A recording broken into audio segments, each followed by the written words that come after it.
आप national conference represent कर रहे हैं, इसलिए मैं चाहूंगा कि आप मुझे मैं आपसे ऐसी उम्मीद रखता हूं कि आपके पास वो लेटर की कॉपी भी होनी चाहिए। मुझे ये बताया कि क्या डिप्टी सीएम के लेटर में फॉर्च्यूनर गाड़ी की बाकायदा मांग की गई है, या फिर बाय डिफॉल्ट फॉर्च्यूनर गाड़ी ही वो स्टैंडर्ड गाड़ी है जिसमें इस कैटेगरी में सुरक्षा के लिए बुलेट प्रूफ गाड़ी होती है?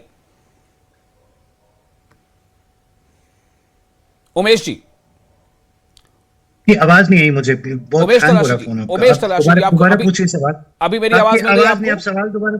हाँ मिल रही है, बहुत क्लियर है, बताइए। मेरा सवाल यह है कि सवाल यहां पर अब ये उठ रहा है कि इस पे पॉलिटिक्स हो रही है, पॉलिटिकल गेन हासिल करने की कोशिश हो रही है, और डिप्टी सीएम ने जो लेटर लिखा है उस लेटर में उन्होंने फॉर्च्यूनर गाड़ी की मांग की है बुलेट प्रूफ गाड़ी के नाम पर। ये क्या है? देखिए, अब ठीक है, फॉर्च्यूनर गाड़ी की मांग की है या बुलेट प्रूफ गाड़ी के नाम पे, इसको क्लासिफाई करने की जरूरत नहीं है। बात यहाँ सिर्फ इतनी सी है कि एक सिक्योरिटी ग्रिड की मांग की गई है जो कि यहाँ फेलियर है। जो पहले भी उनके सिक्योरिटी ग्रिड से गाड़ियां ली गई थी, हमने विटनेस किए, कुछ अटैक्स विटनेस किए अभी। तो एक फॉर्च्यूनर को क्लासिफाई करने से बेहतर है कि इस चीज पे बात करें बीजेपी की, एक सिक्योरिटी के हवाले से बुलेट प्रूफ गाड़ियां देने की जरूरत है। इनको पिन पॉइंट करने की जरूरत नहीं है कि ये फॉर्च्यूनर मांगी या स्कॉर्पियो मांगी। आप बात करिए सिक्योरिटी ग्रिड के हवाले से बुलेट प्रूफ गाड़ी दीजिए, अब उनको जैमर दे दीजिए। I think that will be more than sufficient for a deputy chief minister उनके कैवलगेड के लिए। अब ये पिन पॉइंट करेंगे अटेंशन डाइवर्ट करने के लिए कि इन्होंने फॉर्च्यूनर मांगे तो हम फॉर्च्यूनर पे डिस्कशन करेंगे। I don't think that's a point of concern कि हम फॉर्च्यूनर पे डिस्कस करें या थार पे डिस्कस करें। हम बात यहाँ कर रहे हैं कि एक सिक्योरिटी ग्रिड की बात कर रहे हैं, कैवलकेड की बात कर रहे हैं। हम यहाँ बात कर रहे हैं कि एक डिप्टी सीएम का क्या प्रोटोकॉल रहता है, जैमर्स होते थे डिप्टी सीएम के कैवलकेड में। अब उस चीज पे बात कीजिए, अब गाड़ियों के ब्रांडिंग पे बात मत कीजिए। ठीक है, ओके। तो I think that's a futile exercise, वो अटेंशन डाइवर्ट करने की बात। मैं इसी पे आ जाता हूं एसपी वैद साहब से, क्योंकि एसपी वैद साहब फॉर्मर डीजीपी हैं। एसपी वैद साहब, यहाँ पे जो मैं देख रहा था, मैंने उसे पढ़ा है, उस लेटर के बारे में जो भी राइटिंग्स हैं उसमें एक लिखा है कि उनके पास गाड़ियां मतलब नहीं है, बुलेट प्रूफ गाड़ियां उनके चाहिए। ब्रैकेट में लिखा था कि जो के फॉर्च्यूनर, यानी कि क्या ये माना जाए कि जो आप जिस ग्रेड ऑफ सिक्योरिटी की बात कर रहे हैं, उस ग्रेड ऑफ सिक्योरिटी में क्या वहां का ही प्रोटोकॉल है कि वो उस तरह की या उसने स्टैंडर्ड गाड़ी के लिए वही गाड़ी है जो यूज हो रही है फॉर्च्यूनर, या फिर वो किसी में भी वो बुलेट प्रूफ से बनाया जा सकता है?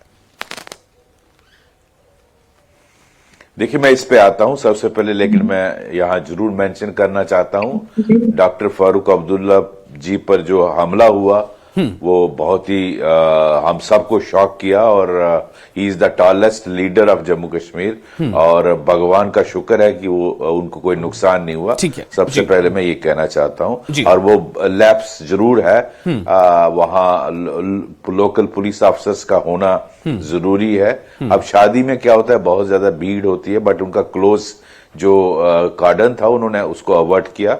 उसके लिए वो मैं समझता हूं उन्होंने बहुत अच्छा काम किया और एक बहुत बड़ा हादसा होने से रोका।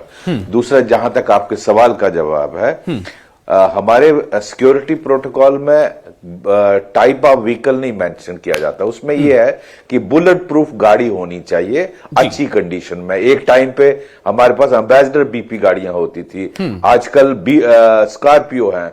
शायद चीफ मिनिस्टर साहब के पास या गवर्नर साहब के पास फॉर्च्यूनर होगी। तो डिप्टी सीएम चाहते होंगे पर्टिकुलर कैटेगरी की व्हीकल जो है वो बेसिकली पुलिस को अगर पैसा दे दिया जाए तो वो खरीद लेंगे, लेकिन ये of the shelf bullet proof गाड़ियां अवेलेबल नहीं होती है। इनका ऑर्डर देना पड़ता है, टेंडर होता है, टाइम लगता है इसमें, कई महीने कई बार साल भी लग जाता है, और वो फिर कंपनीज उसको तैयार करती हैं।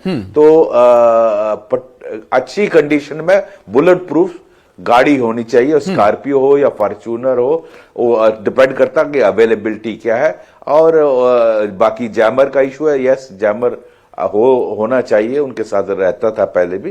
तो ये पर्टिकुलर ब्रांड की बात करने की मुझे नहीं लगता उसकी जरूरत है। उसका तो वैद साहब, आप इस बात को मान रहे हैं कि अगर जैमर उनके काफिले में नहीं है तो एक बहुत बड़ा लैप्स है इसमें, वो कम से कम सही है अगर वो मांग कर रहे हैं तो? जी, होना चाहिए, होना चाहिए डिप्टी सीएम। अजय भारती साहब, मैं आपके पास आना चाहता हूं। ये इसमें जैसा भी वैद साहब ने कहा कि पहले तो एम्बेसडर हुआ करता था, जाहिर सी बात है वो एम्बेसडर की मांग तो कर नहीं सकते, तो क्या उन्होंने ब्रैकेट में वो लिखा है लेटर में उस चीज का निकम, क्या ये उनके, आपको क्या लग रहा है कि उनकी कहीं ना कहीं एक इच्छा है कि वो डिप्टी सीएम को जो है वो फॉर्च्यूनर मिले? क्या कहना चाह रहे हैं आप? विशाल साहब, मैंने वो लेटर पढ़ी है, एक बार नहीं 2 बार पढ़ी, इसीलिए मैंने 2 इश्यूज अंडरलाइन किए जो मुझे लगता है कि एज डिप्टी सीएम उनको नहीं करना चाहिए, और वो एक्सपीरियंस्ड लेजिस्लेटर है, उनको वो नहीं लिखना चाहिए। जो सब्जेक्ट भी मेंशन किया ना, उन्होंने सिर्फ ब्रैकेट में नहीं किया, जो लेटर का सब्जेक्ट है उसी में फॉर्च्यूनर गाड़ी का मेंशन हुआ है। उमेश जी ध्यान से सुनिए, जवाब आपसे लूंगा। ये क्या है, किस तरह की बात सामने आ रही है जुबान पर डिप्टी सीएम? क्यों फारूक अब्दुल्ला के इस पर उठे सुरक्षा में चूक के सवाल से लेकर कि वो अपनी मंशा और अपनी इच्छा की पूर्ति चाहते हैं? मैं लेटर आपको इच्छा और मंशा की पूर्ति सेंड कर नहीं दूंगा, है, मैं ठीक वो है, एक कर दूंगा। एक सेफ्टी दूसरा कंसर्न जो है, बहुत ही उन्होंने ज्यादा ही कंसिडर और किया मुझे है, लगा, ठीक वो है, लगा कि सरकार पे है, वो ये कंसिडरेशन में दे, प्रोटोकॉल उन्होंने आउटसाइड रेकमेंड यूटी किया है, नहीं चाहिए। वो सरकार पे है, यानी एमएचए आप पे है, वो समझ लीजिए, उसको कंसिडर करे ना करे। प्रोटोकॉल ही नहीं है, प्रोटोकॉल की प्रेसिडेंस दी है, वेल मेंशन्ड है, जी। तो उसमें with in UT chief minister को भी विद इन यूटी एक तरीके का प्रोटोकॉल अवेलेबल है, आउटसाइड यूटी अलग, इवन मिनिस्टर्स को सबको वैसा है। ये लिखते हैं लेटर में कि मुझे आउटसाइड यूटी भी सेम चाहिए, तो मुझे वो लगता है, इसीलिए मैंने कहा जैमर की बात, मैंने कहा बिल्कुल सही बात है, और पुलिस को वो कब तक अवेलेबल करेंगे मैं उनकी वो नहीं कह सकता हूं, लेकिन ये जो बात कहने वो एक ओकेजन को यूज कर रहे हैं, दिस इज पॉलिटिसाइजेशन और पर्सनल एम्बिशन को शायद वो ज्यादा। उमेश तराशी जी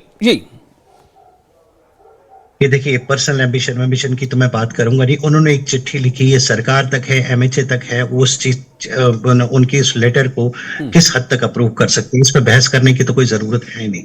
उन्होंने अपनी एक रिकमेंडेशन लिखी है, उन्होंने अपनी एक चिट्ठी लिखी है, एमएचए के पास चिट्ठी गई है, वो उस चीज को किस तरह से एड्रेस करते हैं वो एमएचए देखे। तो इस चीज पे बहस करने का क्या जरूरत है, इसको पॉलिटिसाइज करने की क्या जरूरत है? नहीं, बात ये है ना, यहाँ पर ये जो बीजेपी के जो हमारे जो नुमाइंदे वो कह रहे हैं, अजय भारती जी, कि भाई उनके मन में कहीं ना कहीं एक इच्छा दबी हुई कि वो भी फॉर्च्यूनर पर घूमे, उनको फॉर्च्यूनर की जरूरत थी क्या? मैं सवाल आपसे ये है, अभी इस चीज भाई आप बुलेट प्रूफ गाड़ी मांगे ना, आप ये कहेंगे मुझे बुलेट प्रूफ गाड़ी चाहिए।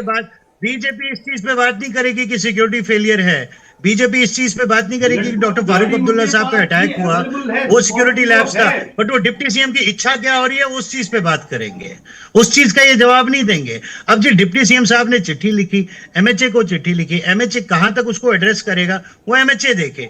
आप बात करिए ना कि फारूक साहब पे जो अटैक हुआ उसका सिक्योरिटी लैब्स क्यों हुआ, कहां थी लोकल पुलिस, आप उस चीज का जवाब दीजिए।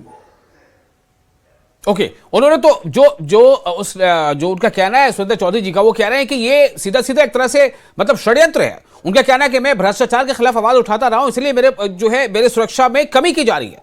मतलब तो बहुत बड़ी बात हो गई ना। तो क्यों की जा रही है कमी? क्यों जैमर्स नहीं दिए गए, क्यों गाड़ियां नहीं दी गई, क्या प्रॉब्लम है इस चीज में? क्यों गाड़ियां विड्रॉ की गई थी? आज से 4 महीने पहले भी इशू रेज किया था उन्होंने, क्यों ऐसा हुआ? एक डिप्टी चीफ मिनिस्टर है, कोई आप एक ओहदा है, एक प्रोटोकॉल है, क्यों गाड़ियां विड्रॉ की गई? देना जवाब बीजेपी इस चीज पे। अभी फॉर्च्यूनर और स्कॉर्पियो पे बात करेंगे, सिक्योरिटी ग्रिड पे बात करिए। बाकी उन्होंने अपनी इच्छा लिखी है, उन्होंने एक चिट्ठी लिखी है, चाहे फॉर्च्यूनर की डिमांड की है उन्होंने या क्या उन्होंने सिक्योरिटी ग्रिड में मांगा, एमएचए उसको कंसीडर करेगा, जो अप्रोप्रिएट होगा एमएचए की तरफ से वो उनको प्रोवाइड किया जाएगा। राठौर साहब थोड़ा सा रिएक्शन आपसे लेना चाहता हूं। राठौर साहब, क्या आपको भी लग रहा है कि जो उनके लेटर में इस तक अगर जिक्र है फॉर्च्यूनर वगैरह का, तो क्या भाई आप वो एम्बेसडर तो लिख नहीं सकते ना, वो क्या लिखेंगे? आजकल आप देखते हैं हाई जो वीआईपी गाड़ियां उनमें फॉर्च्यूनर पे घूमते हैं, तो क्या ये उनकी आपको लग रहा है कहने की उनकी एक दबी ख्वाहिश सामने आ गई है, या फिर ये कि वही स्टैंडर्डाइजेशन है उस कैटेगरी का? विशाल जी बात सुनिए, हम पिछले 30-35 साल से एक इंसर्जेंसी यहाँ पर है, एक ऐसी सिचुएशन में रह रहे हैं जहां पर जो हमारी पॉलिटिकल क्लास है वो वल्नरेबल है, उनकी बड़ी इश्यूज हैं, और जो उन्होंने आज इशू रेज किए हैं, जो परसों वाक़ा हुआ, ये वेकअप कॉल थी वो सारी सिक्योरिटी सेटअप के लिए, पुलिस के लिए, और हमारी सारी जितनी भी एडमिनिस्ट्रेशन यहाँ पर है। लेकिन अब अगर उन्होंने कंसर्न अपना एक्सप्रेस किया है तो जेन्युइन किया है, लेकिन ये सारी सिचुएशन को अगर आप एक गाड़ी तक महदूद करते हैं तो फिर मैं क्या कहूंगा, फिर मेरी अकल मैं तो अपनी अकल पर ही रहूंगा, और क्या कहूंगा कि जो सिचुएशन है इसको आप एक्सप्रेस करें, आपका हक बनता है, आप डिमांड करें, और आप सिक्योरिटी रिव्यू और जिसका जितना प्रोटोकॉल है, जिसकी जितनी सिक्योरिटी चाहिए वो ले लें। लेकिन अगर आप सारी सिचुएशन को और जो डॉक्टर साहब के साथ अनफॉर्चुनेट इंसिडेंट पेश है, इस सबको अगर आप सम अप करेंगे एक फॉर्च्यूनर गाड़ी तक, तो फिर मेरे पास अल्फाज नहीं है, फिर मैं इस पर क्या कर सकता हूँ, क्या कह सकता हूँ। ठीक है, मुझे लगता है मैं आप लोगों की को इसको कंक्लूड करना चाहूंगा, आप तमाम लोग मेहमानों की इजाजत से, कि इस अनफॉर्चुनेट इंसिडेंट को शायद वो फॉर्चुनेट करना चाहते हैं, मतलब कि ऐसा अनफॉर्चुनेट ना हो, फॉर्चुनेट रहे सब कुछ, लेकिन फॉर्चुनेट जरूरी है। चलिए, बहुत शुक्रिया आप तमाम लोगों का इस खास से बातचीत करने के लिए। आप बने रहने दो अपनी जगह के साथ, हमें इजाजत।